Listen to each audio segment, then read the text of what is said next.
House changed, money gone. Who knew she was coming back? You don't live here anymore. If you saw that taped to your front door, what would you do? Lena Brown didn't react at first. She just stood there staring at the words like they might rearrange themselves into something that made sense. They didn't. The paper fluttered slightly in the late afternoon breeze, crisp and deliberate, like whoever placed it there wanted it to be seen immediately. No confusion, no explanation. Just a statement, and beneath it, don't come back. Before we continue, please hit the like button, subscribe to the channel, and turn on the notification bell for updates. A sentence that didn't just push you away, it erased you. Beside her, 7-year-old Sophie tightened her grip on Lena's hand. Just moments ago, she'd been talking nonstop about her day, her spelling test, a girl who wouldn't share crayons, the way kids do when the world still feels stable. Then she saw the note and everything stopped. Mom? Sophie's voice came out small, uncertain. Lena didn't answer. Not because she didn't want to, but because her brain was already racing ahead, trying to make this make sense. Did someone break in? Is this a joke? Wrong house? But no, this was their door, their street, their life. And something about it felt intentional. Too clean, too calm. She slowly reached up and peeled the note off. The tape came away easily, like it had only been placed there minutes ago. Like whoever did this knew exactly when they'd arrive. That thought sent a chill down her spine. Sophie looked up at her again, eyes wide now. Where do we go? That question hit harder than anything written on that paper. Because Lena didn't have an answer. Instead, she turned the note over almost instinctively, and then she froze. There was a name written faintly on the back. Not meant for display, not part of the message. A name that didn't belong there. A name she hadn't seen in years, but one she recognized instantly. Her stomach dropped. Because that name didn't just bring back memories. It brought back a version of her life she thought was long gone. And suddenly, this wasn't just about a note on a door. It was about something or someone who had been waiting for her to come back. The key didn't fit. That was the moment it stopped being confusing and started becoming real. Lena pushed it in again, harder this time, like force might fix whatever was wrong. The metal scraped, stopped halfway, and refused to turn. Changed. The lock had been changed. A cold, quiet panic began creeping up her spine. Mom, why isn't it opening? Sophie asked, her voice thinner now, the earlier joy completely gone. Lena forced a breath through her nose. It's probably stuck. Give me a second. But even she didn't believe that. She knocked once, twice, then harder, louder, the sound echoing against the door that used to open without hesitation.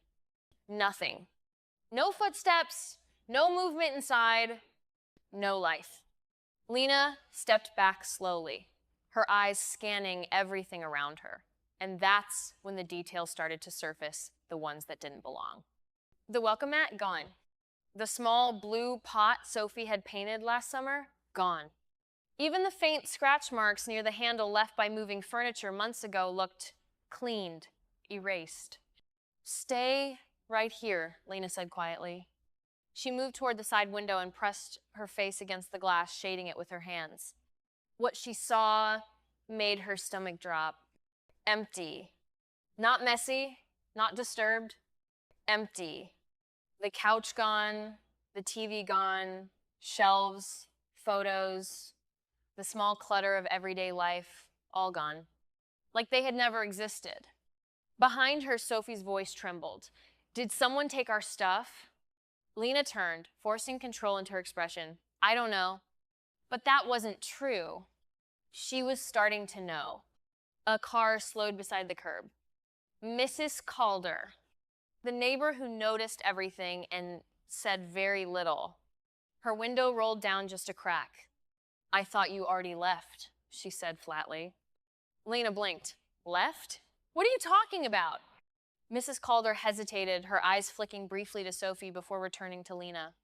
The man said you moved out this morning, said he owns the place now. The world seemed to tilt slightly. The man? Lena repeated. What man? But Mrs. Calder had already started rolling her window back up. I don't get involved, she muttered, pulling away. And just like that, she was gone. Lena stood there, the note tightening in her grip, because now it was clicking into place. The timing, the emptiness, the certainty, and the name on the back of that paper. There was only one person who would do something like this and make sure it looked clean. Final, legal. Her chest tightened as the realization settled in. Ethan Cross, the man who had once inserted himself into her life and nearly destroyed it. And now he was back. By the time Lena checked her bank account, it was already gone. Every single dollar. She stared at the screen, refreshing it over and over like the numbers might reappear if she refused to accept them. They didn't balance. $0. Mom, are we going home? Sophie asked quietly from beside her. They were sitting on the curb now. The house, no, not their house anymore, loomed behind them like something that had rejected them. Lena swallowed, forcing her voice steady. We are. Just give me a minute. But where was home now? Her thoughts snapped back to Ethan Cross. Controlled, charming in a way that felt convincing until it wasn't. He had a way of inserting himself into every corner of her life back then. Finances, passwords, decisions she didn't even realize she'd handed over. And when she left, she thought she'd taken everything back. Clearly, she hadn't. Her fingers moved fast, dialing the bank. After a short hold, a calm voice answered, "How can I help you today?" "My account's been wiped," Lena said, trying to keep the panic out of her voice. "I didn't authorize anything." A pause, typing. "Ma'am, according to our records, the transfer was completed this morning. Full authorization, verified identity." Lena's stomach twisted. That's impossible. "Everything appears to be signed and approved by you." That word lingered. You, but it wasn't her. Her grip tightened around the phone. "That's fraud." "Then you'll need to file a report," the voice replied, already detaching. Click. The line went dead. Sophie leaned into her side now, clutching her backpack tightly. "I'm scared," she whispered. Lena wrapped an arm around her, pulling her close. "I know. I've got you." Even if she didn't know how, her phone buzzed. A message from an unknown number. 2 lines. That was it. "You should have stayed gone. You were never supposed to come back." Lena's breath caught. Because she hadn't told anyone she was coming back. No announcements, no posts, nothing. No one should have known. Except her mind stopped.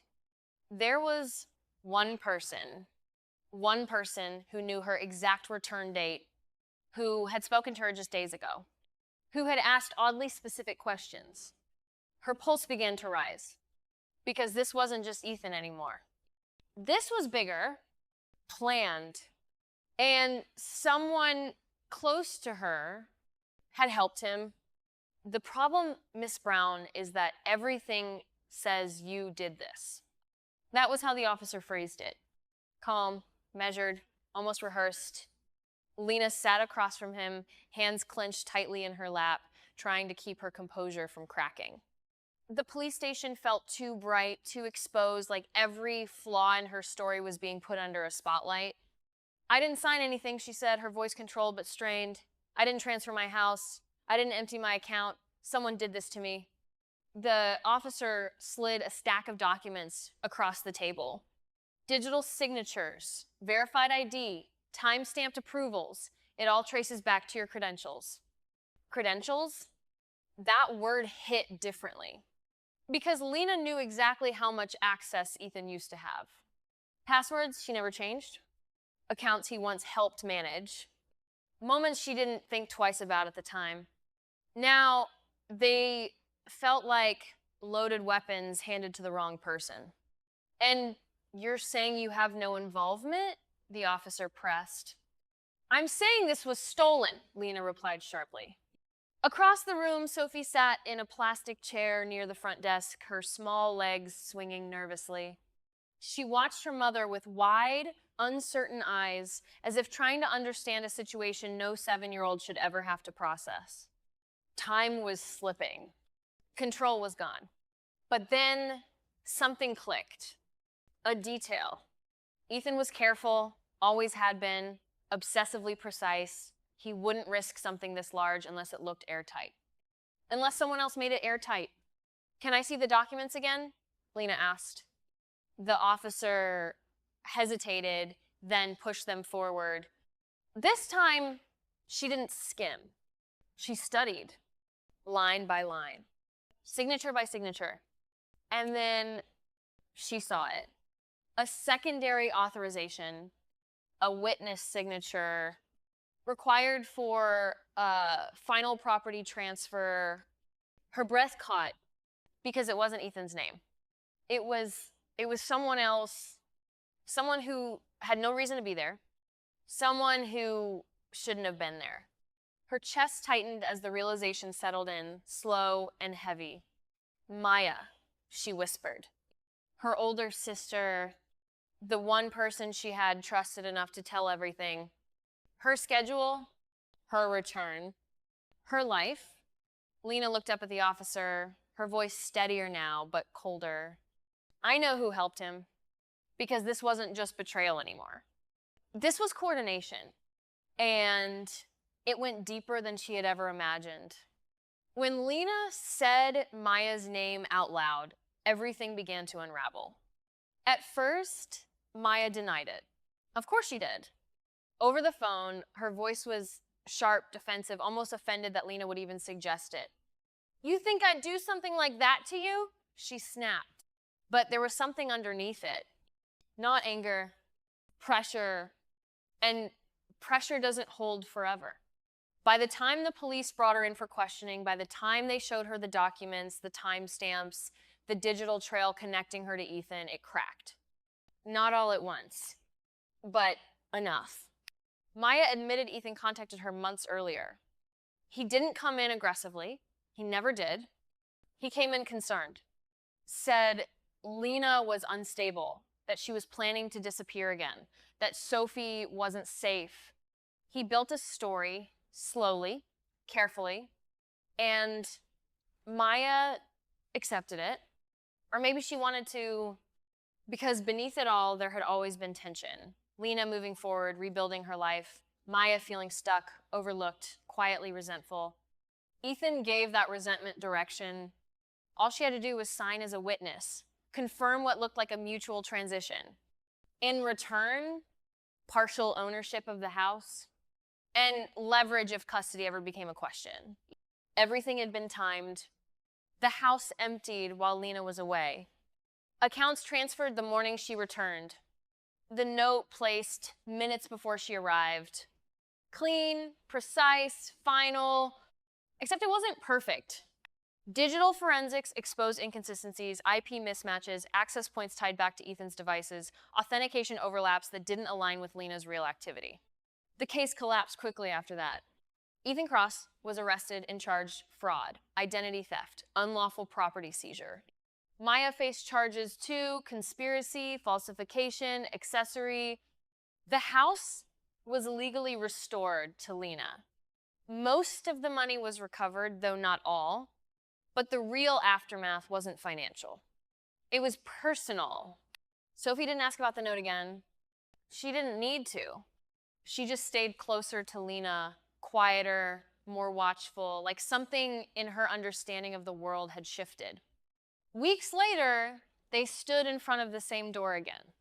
No paper, no message, just stillness. Lena unlocked it slowly. This time the key turned. The door opened. Inside, the house felt empty, but theirs. Sophie looked up at her. We live here, right? Lena knelt beside her, steady, certain. Yes, she said. And this time, no one was left who could take it away. So tell me, was this revenge or something even more calculated hiding underneath?